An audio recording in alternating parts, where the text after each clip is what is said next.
I seek refuge in Allah, the all-hearing, the all-knowing, from the outcast Satan, in the name of Allah, the most gracious, the most merciful. The best of prayers and purest peace be upon the Master of Prophets and the Seal of Messengers, the beloved of the Lord of the Worlds, Abul Qasim Muhammad. May Allah bless him and his pure and immaculate family. O Allah, send prayers upon Muhammad and the family of Muhammad among the first, and send prayers upon Muhammad and the family of Muhammad among the last, and send prayers upon Muhammad and the family of Muhammad in the highest assembly. Sheikh al-Muzaffar, may Allah be pleased with him, began his discussion on Imami beliefs with an introduction in which he discussed three matters considered to be the introduction to the discussion of beliefs. And at the head of these three matters is our belief in reflection and knowledge. Here, we need to pause at these three terms. The first term is the term belief, which is one of the common terms today and is used a great deal.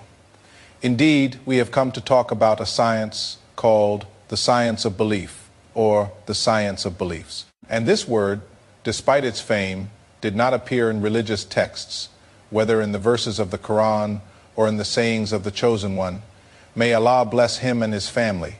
Rather, if a person wanted to ask about his belief, he would ask using the word religion, saying, my religion is such and such. In the traditions of the pure progeny, someone would come to the Imam and say to him, I present my religion to you, or from where do I take my religion? Yes, this does not harm the fact that the word is not from the terminologies of revelation, but rather it is a term used in the science of Kalam, scholastic theology, and other sciences. There is no harm in using it or examining it closely. Belief in language is derived from the binding AQD of something, the binding of a rope, meaning tying its two ends. The matters of faith were called belief, akida, because they are matters to which the heart binds itself.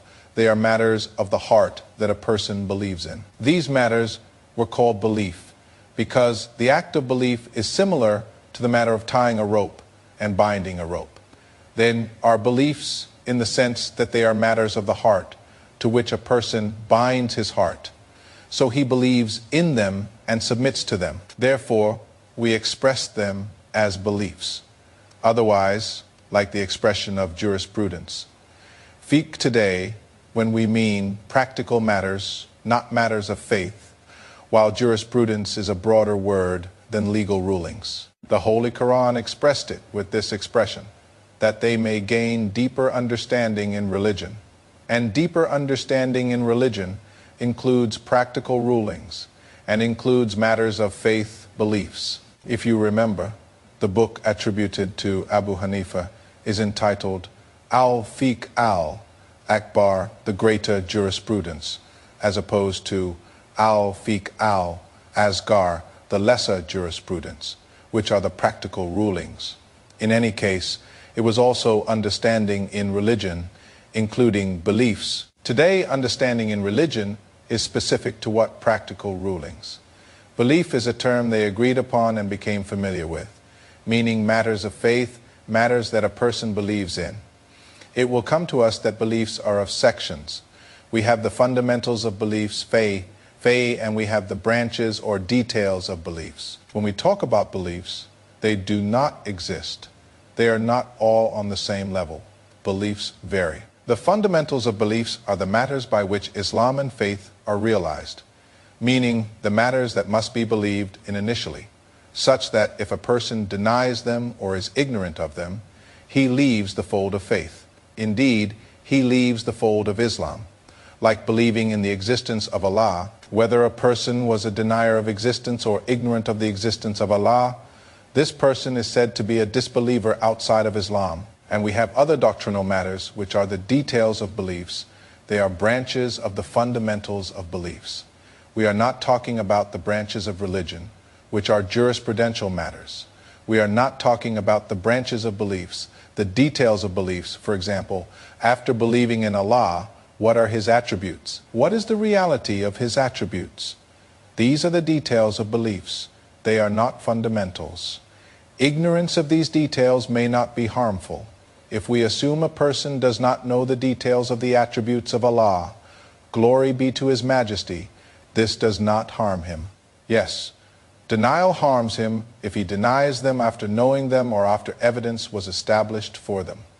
In any case, beliefs are in two sections. We have fundamental beliefs and we have branches of beliefs. In this chapter, he will distinguish between the two matters. He will point to these two sections. The second term he mentioned in his definition is reflection nazar, and reflection is a logical term.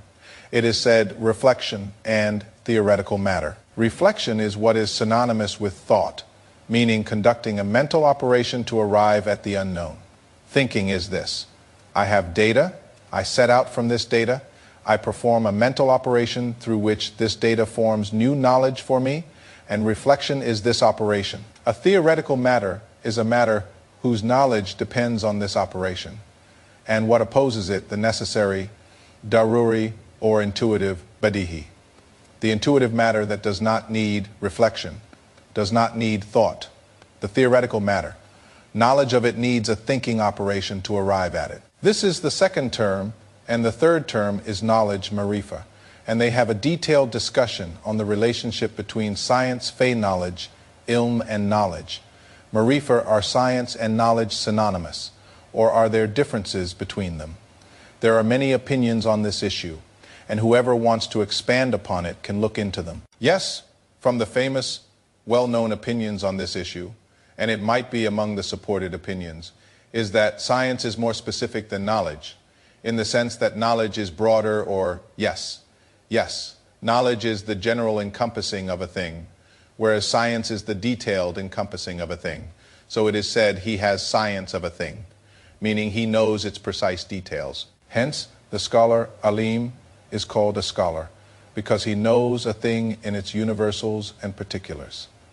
As for knowledge, marifa, it is the general knowledge of a thing that does not include its details. Hence, they said regarding what relates to Allah, it is said, he is knowledgeable, arif, of Allah. And it is not said, he is a scholar alim of Allah. In any case, the scope of ijtihad, independent reasoning in this matter, is vast. We do not need to enter into it. Good. Here an important question. Why did the author begin the discussion with these matters on the issue of reflection and knowledge? Is it not supposed to begin from the beginning on the issue of the existence of Allah, the issue of Islam, the Quran, and religion? The answer here is, what is the path to knowing Allah? How can a person reach knowledge of Allah? Glory be to His Majesty. He wanted to bring us an introduction through which we know the path that leads us to knowledge of Allah. Glory be to His Majesty. And the explanation of that is that a person is born blank slate, now leaving aside family environments, for his parents make him a Jew, a Christian, imagine a Christian or a Shiite. No, a person is born with a blank mind. Then, when a person's development is complete, he notices the existence of a disagreement in the religious issue. And he notices that this disagreement is a misleading disagreement, because not every disagreement a person notices today. People disagree on cheering for a favorite team, a favorite football team. People cheer for Team A and people cheer for Team B. Am I forced to choose a team? Number why? Because this disagreement does not return to me with either benefit or harm. Therefore, not every disagreement pushes a person to make a decision in it or to align with one of the groups. But religious disagreement forces a person and compels him to choose. Why? Because not choosing results in harm. Every single one of these religious groups claims that whoever adheres to it attains salvation and eternal paradise, and whoever opposes it, his destination is what? The hellfire, and an evil destination. And there is no doubt that the fire is harm, and a severe harm. Thus, a person is forced in this situation to make a decision to ward off potential harm. Well done to ward off this potential harm regarding himself. At that point, he must make a decision in this. So this pushes him to make a decision and follow one of the religions. Good. Here comes the question. How does he follow his religion? He has options. The first option is to imitate Taqlid, and we return to what we mentioned. He returns to his parents. They make him a Jew, a Majin, a Shiite, a Sunni. This is the first path, or he goes to a second path, which is that he researches himself to reach the truth. This chapter that the author set up wants to clarify what the proper path is to know true beliefs. Is it the path of ijtihad, research, and investigation to reach a result? Or is imitation sufficient in this matter?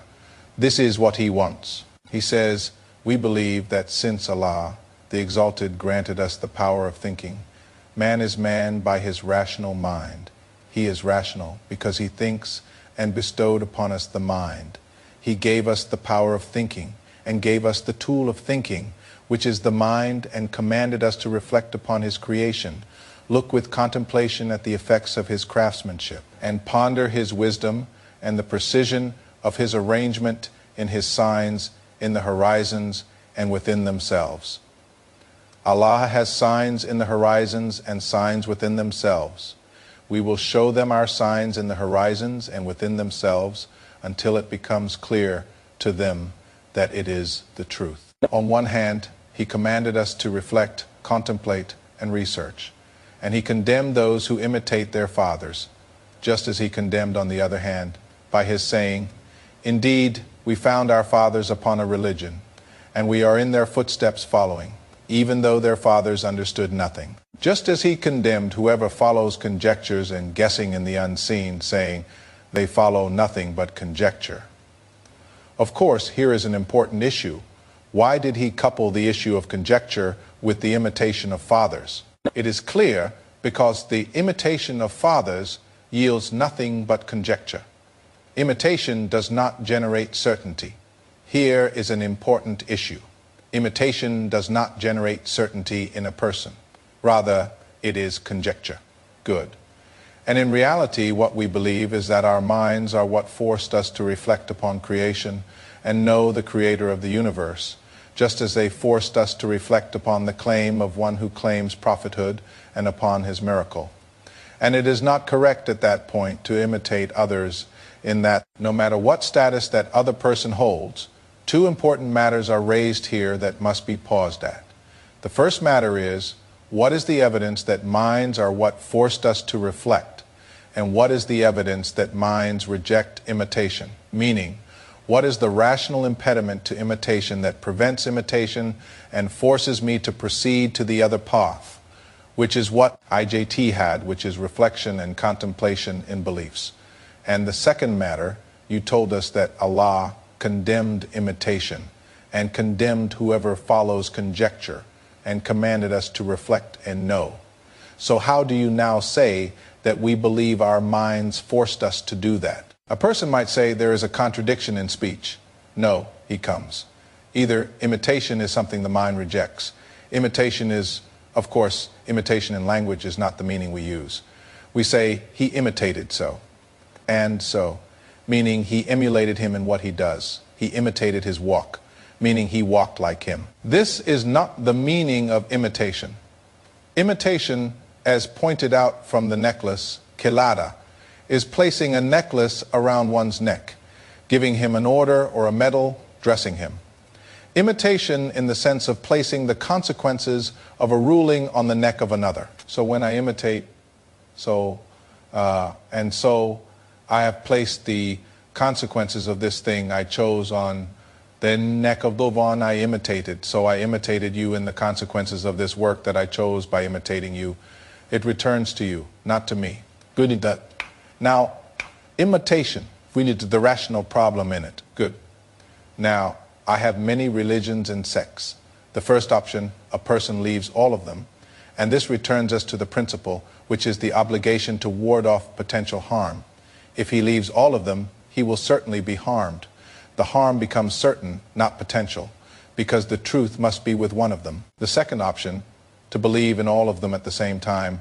I am a Christian, a Jew, a Buddhist, a Zoroastrian, a Majin, a Sunni, and a Shiite.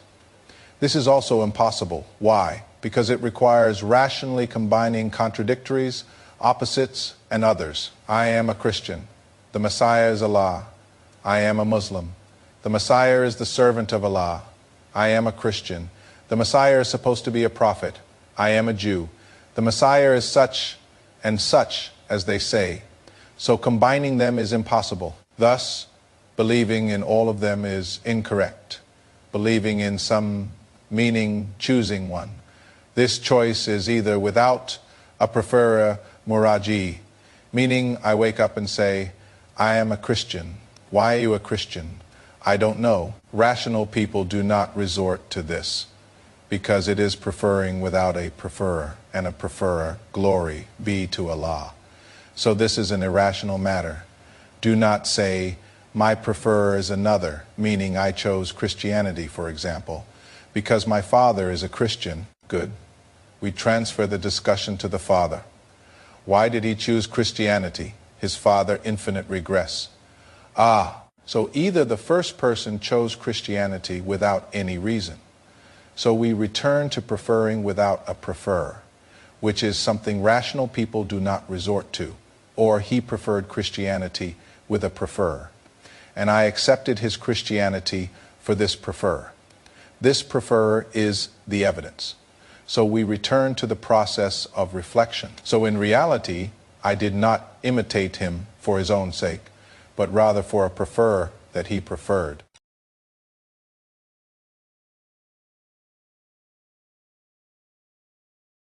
Therefore, imitation as imitation either returns to preferring without a preferer.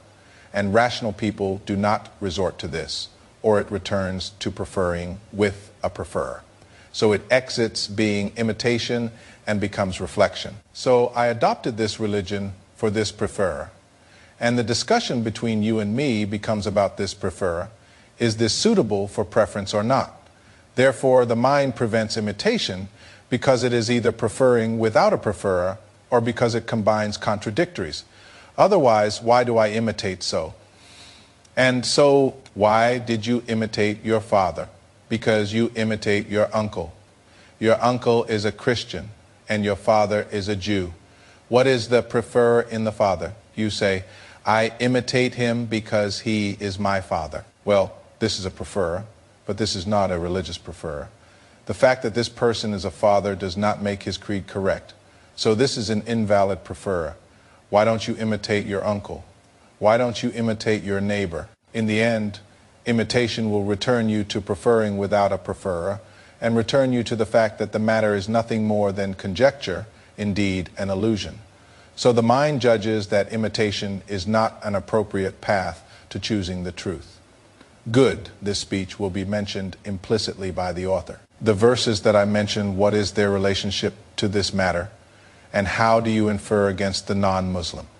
If we assume he is a blank slate person with the verses of the Quran, and they are supposed to be proof when, after establishing the existence of the deity, after establishing the prophethood of prophet, may Allah bless him and his family, after establishing the Quran and other matters. He says, no, the verses of the Quran are not meant to establish a ruling, but rather they are meant to guide to what the judgment of the mind has reached. Therefore, he says, what came in the Holy Quran regarding urging reflection, following minds, and knowledge came to affirm this innate intellectual freedom in minds upon which the opinions of rational people concurred, and came to alert souls to what they were naturally endowed with, of readiness for knowledge and reflection, opening minds and directing them to what the nature of minds requires. And here is a very important and good matter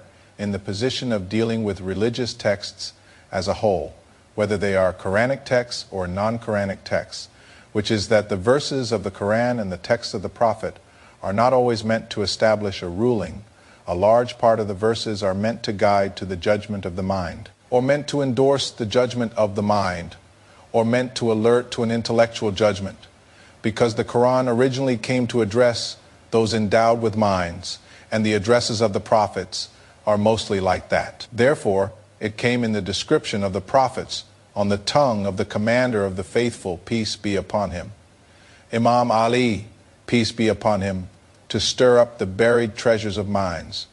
meaning we have buried treasures in the mind like stagnant water. Someone comes and stirs it, so the water becomes clear. It is very important to deal with Quranic texts with this image. This problem with the Hashwiya is that they always think the Quran is founding. No. The Quran in many of its verses came in the manner of rational people and proceeded upon what rational people proceeded upon. Therefore, do they not reflect? Do they not know? Do they not look? So reflection is a legal path by the text of the Quran. Thus, it is not correct under these circumstances for a person to neglect himself in doctrinal matters for what we mentioned of the obligation to ward off potential harm, or to rely on the imitation of educators or any other persons. Rather, it is obligatory upon him according to the intellectual nature supported by Quranic texts. So we have an intellectual nature at the beginning, and Quranic texts came to support it, that he investigates, contemplates, looks, and ponders the fundamentals of his beliefs. So the obligation of reflection and thought is in what? In the fundamentals of beliefs. Talking about the branches of beliefs will come later. But now we mention the matter. The branches of beliefs are matters that it may not be permissible for every person to perform ijtihad in, because they are specialized matters par excellence. The fundamentals of beliefs are what the author mentioned, named the fundamentals of religion, the most important of which are monotheism, tawhid, prophethood, nubuwah, imamate, imamah, and resurrection, ma'ad. Of course, some objected to Sheikh al-Muzaffar, may Allah be pleased with him, why he did not mention divine justice, deal. And it can be answered that he said the most important of them, and he did not mention all of them, and he may have included justice with monotheism, considering it a branch of the branches of monotheism, not an independent fundamental by itself. So the obligation of reflection and thought that al-Muzaffar talks about is specific to what the fundamentals of beliefs, the fundamentals of religion, which are four according to his enumeration: monotheism, prophethood, imamate, and resurrection. And according to the enumeration of the famous, they are five by adding justice: monotheism, justice, prophethood, imamah, and resurrection. And according to the division of Shahid Muhammad Baqir al-Sadra, they are three: the sender, al-Mursal, the messenger, al-Rasul, and the message, al-Risala. And according to the mention of some Gnostics, they are three: the origin of origins is monotheism, and everything else emanates from it. In the end, it is a technical, industrial division. A technical division, nothing more, nothing less. For example, there is no tradition from us that the fundamentals of religion are five, for instance. No, it is looking at the subject of induction and division. Yes, in the Sunni circles, they adhered to the pillars of Islam being five and the pillars of faith being six, due to the existence of a text, the known text in that matter. So they did not exceed this text. Our division of the fundamentals of religion into five is an industrial, technical division. The theologians divided by this division, someone might come and make them seven. Normally, the important thing is like in the chapter of jurisprudence. When they mention the obligatory prayers, they differ in mentioning their number. Why? Due to the difference in the method of counting, for example. Some say the prayers of signs, so they combine solar eclipse, lunar eclipse, and the rest of the signs. Some do not. They separate eclipse, lunar eclipse, and signs. Some make solar and lunar eclipse one. And in the end, it is what? It is a single prayer, but a difference in the method of what? Counting and division. Yes, and whoever imitates his fathers or the like in believing in these fundamentals has committed deviation and strayed from the straight path and will never be excused at all. Here, this expression, of course, a long speech took place regarding it. The one who imitates in his fundamentals of religion, is he a sinner? Yes, he is a sinner from the aspect that he did not care and did not research. From this aspect, he is a sinner. But will his destination be the fire? Of course, it appears from his speech that his destination is the fire, that he is not excused at all. No, The picture is not like this here. Here, we must distinguish between two matters, between a person who imitated, but by coincidence, his imitation matched reality. So he was born a Muslim and believed in true beliefs through imitation and died upon that. He is a sinner from the aspect of not researching, but he will be saved on the day of resurrection because he believed in true beliefs correctly. Good. Now, if a person imitated and his imitation did not match reality, and he was not a Muslim, and he was upon another creed through imitation, this one is a sinner. Yes, he is a sinner. Bad imitation. Yes, he is a sinner and goes to the fire. So what is the benefit of reflection? If a person reflected and researched but did not hit reality, meaning he died while he was researching, for example, or died while his research was cut off with a non-matching result, here he might be excused. He might be excused for his reflection. Unlike that one, well done. And that one is not excused for his imitation. So this might be a Christian, and this might be a Christian. This is an imitator, and this is a non-imitator. This imitator is not excused for his imitation because the mind judges the obligation of research and reflection, and he did not even follow the mind, so he is not excused. That other one is excused because he reflected. So reflection is an excuse for whoever did not hit the truth. And here comes the fruit of imitation and ijtihad. That one who imitated, if he hits the truth, this saves him. But if he does not hit the truth, his imitation does not excuse him, even if he was a reflecting researcher. Here, he might be excused. So the intent here is not that any person just by imitation enters the fire. Yes, the one who believes through imitation. We return to the problem we mentioned, which is that imitation yields nothing except what? Conjecture. And beliefs are not built on conjectures. Therefore, he may not remain upon his true creed, neither in this world amidst the storm of worldly doubts, nor at death. At death he might waver, as it was reported, that we have something called al-adailah. At death, meaning Iblis works to mislead him in his final moments. Beliefs are built upon certainty. In short, we have here two claims.